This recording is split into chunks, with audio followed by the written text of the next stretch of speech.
இவ்வளோ ஈஸியாக ஒரு பேப்பரை வந்து நம்ம கிழித்து தூர போடுறோம். ஆனால் இந்த பேப்பர் மேக்கிங்கில் எவ்வளோ பெரிய ப்ராசஸ் இருக்குது அப்படின்றத இன்றைக்கி நம்ம தெரிஞ்சுக்க போகிறோம்.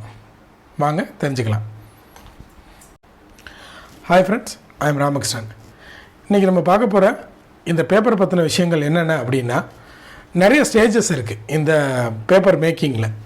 ஃபஸ்ட் எடுத்தோடனே 2 விதமான பல்ப் இதில் யூஸ் பண்ணுறாங்க. ஒன்று உட் பல்ப்பு, இன்னொன்று வந்து ரீசைக்கிள் பல்ப்பு. இந்த ரீசைக்கிள் பேப்பர் பல்ப்பை பற்றின விஷயங்கள் வந்து இன்றைக்கி இந்த வீடியோவில் பார்த்துருவோம்.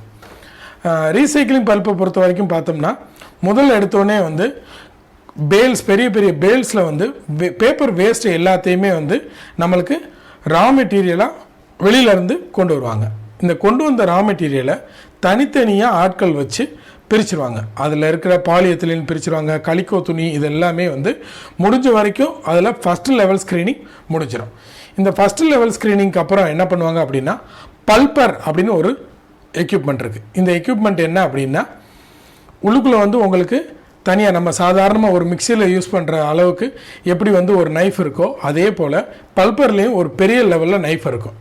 இப்போ கன்வேயர் பெல்ட்டில் வந்து டன்ஸ் அண்ட் டன்ஸ் ஆஃப் பேப்பர்ஸை வந்து அந்த பல்பரில் போடுவாங்க. இந்த பல்பர் வந்து கண்ட்ரோஸாக உங்களுக்கு என்ன பண்ணும் அப்படின்னா, அரைச்சிட்டே இருக்கும். அரைச்சி கூழ்ம நிலைக்கு கொண்டு வந்துடும். இதை தான் பல்ப் அப்படின்னு சொல்கிறோம். இது வந்து ரா பல்ப். இதை அப்படியே நம்ம பேப்பர் மேக்கிங் பண்ண முடியாது. இதில் என்னென்ன இருக்கும் அப்படின்னா, கொஞ்சம் கொஞ்சம் கலிக்கோ துணி இருக்கும், பின் இருக்கும், சேஃப்டி பின்ஸ் இருக்கும். இது எல்லாத்தையுமே நம்ம என்ன பண்ணணும் அப்படின்னா, ஸ்க்ரீனிங் பண்ணணும். அதுக்காக ஒவ்வொரு லெவல் ப்ராசஸ் இருக்குது. அதில் ஃபஸ்ட்டு லெவல் ப்ராசஸ் என்ன அப்படின்னா, டீ இங்கிங்.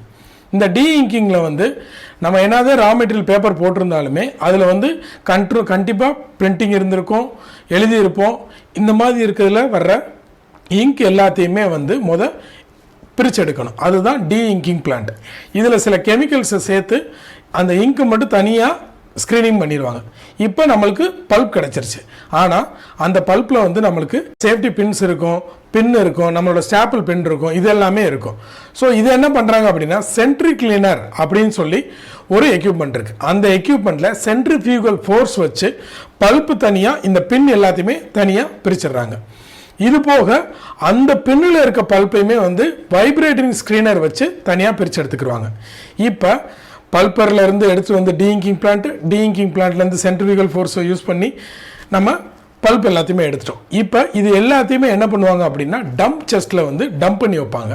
டம்ப் செஸ்ட்ன்றது என்ன அப்படின்னா, இப்போ பை சிச்சுவேஷன் கொஞ்சம் கொஞ்சமாக பல்ப் வந்து போகும் பட்சத்தில் நம்மளுக்கு வந்து பேப்பர் ரீல்ஸ் வந்து பர்ஃபெக்டாக வராமல் போகும். அதுக்காக என்ன பண்ணுவாங்கன்னா, பெரிய பெரிய டம்ப் செஸ்ட்டில் வந்து அதை ஸ்டோர் பண்ணி வச்சுருவாங்க. இப்போ ஸ்டோர் பண்ணி வச்சதை வந்து திரும்பி என்ன பண்ணணும் அப்படின்னா, கண்டினியூஸாக நம்மளுக்கு எப்பயுமே வந்து அது கூழ்ம நிலையிலே இருக்கணும். நம்ம ஸ்டோர் பண்ணி வைக்க அது செடிமெண்ட் ஆகிடக்கூடாது.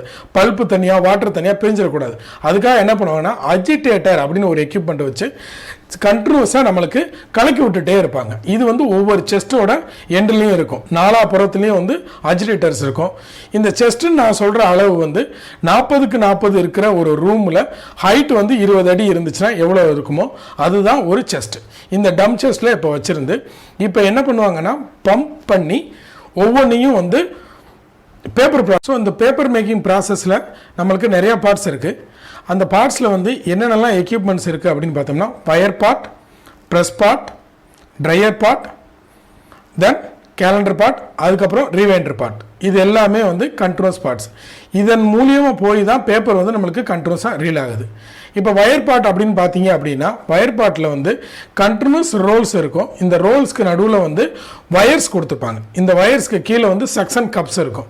ஸோ ஹை ப்ரெஷர் பம்ப் ஓடும்போது உங்களுக்கு சக்ஷனில் இந்த பேப்பர் மேக்கிங்க்கு பல்ப் வந்து கண்டினியூஸ் ஃப்ளோ இருக்கும்போது, டெக்கலில் கண்டினியூஸ் ஃப்ளோ இருக்கும்போது உங்களுக்கு சக்ஷன் கப்பு தண்ணியை பூரா ஈர்த்துரும். இப்போ நம்மளுக்கு ஒரு பேப்பர் ஆர் பல்ப் லேயர் கிடச்சிருச்சு. இந்த பல்ப் லேயரை என்ன பண்ணுவோம் அப்படின்னா, ப்ரெஸ் பாட்டுக்கு அனுப்புவாங்க. ப்ரெஸ் பாட்டுன்றது இதில் எஞ்சி இருக்க தண்ணீரை நம்மளுக்கு உறிஞ்சி எடுக்கணும். இப்போ என்ன பண்ணுவாங்க அப்படின்னா, 2 ரோலுக்கு நடுவில் பேப்பர் போகும்போது நச்சு அந்த இதில் இருக்க தண்ணீரை மட்டும் எடுத்துட்டு, இப்போ இந்த லேயராக போன பல்ப்பை ஓரளவுக்கு தண்ணீர் இருக்கிற ஒரு பேப்பரை அனுப்பும். ஸோ வயர் பார்ட் முடிஞ்சிருச்சு, ப்ரெஸ் பார்ட் முடிஞ்சிருச்சு. அடுத்தது ட்ரையர் பார்ட். இந்த ட்ரையர் பார்ட்ன்றது ஒரு பெரிய சிலிண்டராக இருக்கும். இந்த சிலிண்டருக்குள்ளே வந்து ஸ்டீம் வச்சுருப்பாங்க. இப்போ உங்களுக்கு வயர் பார்ட்லேருந்து பேப்பர் ப்ரெஸ் பார்ட்லேருந்து ட்ரையர் பார்ட்டு போகும். ஸ்டீமில் வந்து பேப்பர் ரோல் அந்த ட்ரையர் அவுட்ரு கவரை தொடும்போது நம்மளுக்கு என்ன ஆகிடும்னா உள்ளுக்குள்ளே இருக்க அந்த லேசான தண்ணீர் கூட நம்மளுக்கு ஆவியாகி போயிடும். இப்போ உங்களுக்கு பேப்பர் வந்து ரீல் ஆக ஆரம்பிச்சிடும். இப்போ கண்டினியூஸாக இது போல் சில இடத்துல 16 ட்ரையர் யூஸ் பண்ணுவாங்க, 32 ட்ரையர் யூஸ் பண்ணுவாங்க. அது வந்து நம்மளுக்கு கெப்பாசிட்டி என்னவோ அதுக்கேற்ற மாதிரி அவங்க யூஸ் பண்ணுவாங்க. ஸோ ட்ரையரில் கண்டினியூஸாக போகுது. கண்டினியூஸாக போனோடனே இப்போ எண்ட் ஆஃப் தி ட்ரையர் பார்ட்டில் பார்த்தீங்க அப்படின்னா நம்மளுக்கு பேப்பர் ஆகிடும். ஆனால் கேலண்டர் பார்ட்டுக்குள்ளே போகிற வரைக்கும் பேப்பரில் சின்ன சின்ன சுருக்கங்கள், சின்ன சின்ன இங்கிங்லாம் இருக்கும். இப்போ கேலண்டர் பார்ட்டில் என்ன பண்ணுவாங்க அப்படின்னா உங்களுக்கு பேப்பர் போகும்போது அதில் சுருக்கம் இல்லாத அளவுக்கு பார்த்துக்குருவாங்க. அதுதான் கேலண்டர் பார்ட்டோட வேலை. ஸோ இப்போ உங்களுக்கு வயர் பார்ட்லேருந்து ப்ரெஸ் பார்ட் போயிடுச்சு, ப்ரெஸ் பார்ட்லேருந்து ட்ரையர் பார்ட் போயிடுச்சு, ட்ரையர் பார்ட்லேருந்து கேலண்டர் பார்ட். கேலண்டர் பார்ட்டில் அந்த சுருக்கம் இல்லாத பேப்பரை எடுத்துகிட்டு போய் ரீவைண்டரில் ரீவைண்ட் பண்ணிடுவாங்க. இந்த ரீல்ஸ் எல்லாமே வந்து கண்டினியூஸாக உங்களுக்கு எப்படி தேவையோ அதுக்கேற்ற மாதிரி கட்டிங் ப்ராசஸில் வந்துடும். தேங்க்யூ.